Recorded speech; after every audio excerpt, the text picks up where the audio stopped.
The first thing that you have to understand, when a prospect says, hey, this is too expensive for us, you don't actually know what that means. Because just because one prospect says this, and let's say that the reason why they say it's too expensive is because they just don't have the money for it, for another prospect, it could mean that they're saying it's too expensive because they're talking to one of your competitors that's 10% cheaper. You don't know really why they're saying that. So it could be 10 other reasons why. It could be too expensive once they include the maintenance cost if you sold like farm equipment or tractors or something. I mean, it can mean different ways depending on your industry. So when they say it's too expensive, what you first want to do is ask what are called NEPQ clarifying questions. This just helps you find out what they mean by that. You know, Jeremy, we've really taken a look at this. It's just too expensive for us. You can say, in what way? Oh, in what way? Okay, just a curious tone. Oh, in what way? Or I can say, too expensive? Like too expensive? Yeah, the reason why I said it's too expensive is because do this. This works really well. You can just repeat back the word. Too expensive? Too expensive? Like you're confused. Too expensive? Well, yeah, because we're already meeting with XYZ competitor and they're 7% cheaper for the same service, okay? Or you can say, oh, how do you mean it's too expensive? Or, oh, how do you mean? So you can use, how do you mean? Or too expensive? Or in what way though? Okay?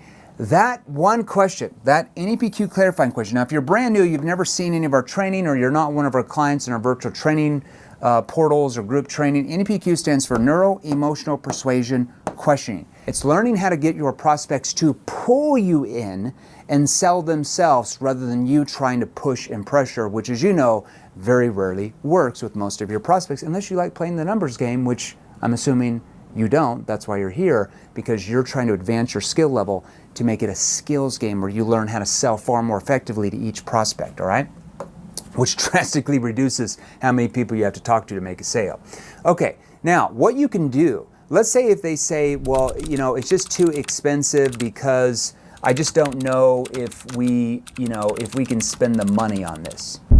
Now, this is a way where you're comparing two options, solving the problem, which gets them into results-based thinking, okay, over price-based thinking, okay? Because right now, when a prospect says it's too expensive and you find out that they just like, I don't know if we want to spend the money on it, that means you didn't do a good enough job to get them into results-based thinking, that they're just thinking price or cost-based thinking. Now, results-based thinking is the end result that they said they want to accomplish or what they want to do, all right? So let's say in this example, I'm going to give you an industry-specific example. Let's say if you sell lead generation to companies, okay? You're a lead broker, or let's say you're even a marketing agency that trains companies how to really grow their social media so they get more organic leads. I'm just making something up here, okay? Well, I mean, John, in reality, you know, for you guys, like, which is more expensive? Is it more expensive for you guys to get the funds together, you get these higher quality leads to your salespeople, so you make more sales, and now you're scaling and you get to $10 million a month, let's say if that's what they want. They wanted a higher quality lead so they can scale to get to $10 million a month. Okay, so I'm just gonna plug that in there. Well, John, I mean, you guys tell me, I mean, is it more expensive for you to get the funding together, you get the higher quality leads to your salespeople, now you're scaling to $10 million a month because of those leads, or is it more expensive for you guys to keep calling the bad leads, like you'd mentioned, who are not answering the phone, your sales keep going down like you had also brought up, and you're never able to scale the business? I mean, in reality, which is more expensive? Do you know what they're gonna say? Oh my gosh, it's more expensive for us to keep getting these bad leads. See, what I instantly did is took that prospect from price-based thinking and got them up to results-based thinking. If they can get the funds together, they get the higher quality lead that helps them scale to what they said they wanted, $10 million a month. If they don't get the higher quality leads, they keep calling the leads that they said they don't like, who don't answer, the sales keep going down like they said, and they're never able to scale. And then at the end you say, in reality, which is more expensive? You say that in a concerned tone. Okay? You're never going to have a prospect that says, oh, it's going to be more expensive for me to get to $10 million a month. Okay? It shifts their mind automatically into results-based thinking. That's where you want your prospect to be. Okay? Right? Results-based thinking over price or cost-based thinking. Now let me give you another example, all right? Okay. Let's say in this example you sell life insurance or you sell final expense insurance, okay? And the prospect, his name is Dan, he's like, I just don't know if I have the money to be able to get this whole life policy.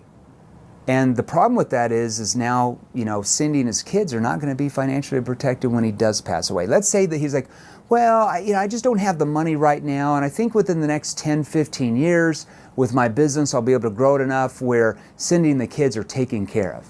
And let's say that he's 50 years old. Well, what happens if he passes away during those 10 or 15 years he's trying to grow his business? Well, Cindy and the kids don't have what they want. So you're going to use that. And instead of saying which is more expensive, you can also use which is more risky for you. Okay, it's another way to do that. So if he says, it's too expensive, you can also reword it to which is more risky for you or which is more expensive. Well, John, you tell me, which is more risky for you? Is it more risky for you guys to get the funds together, Cindy and the kids are 100% protected when you do pass away, or is it more risky for you guys to do nothing at all and you end up passing away years before you thought your business would be profitable, and now Cindy and the kids are on their own trying to figure it all out, how they're going to pay the home, the debt, and all the expenses? In reality, which is more risky for you? Now, pay attention to my tone here. I'm going to go do this one more time for you. Well, John, you tell me, which is more risky for you guys? Is it more risky for you guys to get the funds together? Cindy and the kids are now 100% protected. Look what I'm doing with my hands. You get the funds together, Cindy and the kids are 100% protected, or is it more risky for you to do nothing at all? Okay, look at my hands go down. You do nothing at all, you end up passing away years before your business becomes profitable, but now Cindy and the kids are on their own trying to figure out how to pay for the home, the debt, and all the expenses. In reality, which is more risky for you? See what I did, okay? Realistically, which is more risky for you? It's going to be hard for him to come back and say, yeah, it's more risky for me to get the funds together and they're 100% protected. He's going to start internalizing. See what I just did, besides getting him into results-based thinking, hopefully I'm spelling this right, I'm getting him to internalize and visually see and feel in this industry him passing away before his business is profitable, or he'd have the money to take care of them that he could leave behind, and now Cindy and the kids are on their own trying to figure out how to pay the mortgage, how to pay their debt, and all the expenses without his income.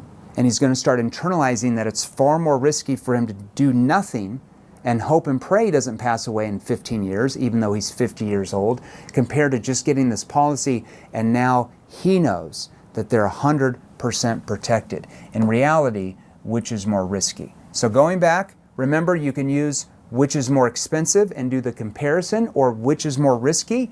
And if they ever give you that it's too expensive, you need to first ask a clarifying question to find out why they even said that, or what they mean by it's too expensive, because that's going to mean different things to different prospects, whether you sell B to C or B to B or even B to G.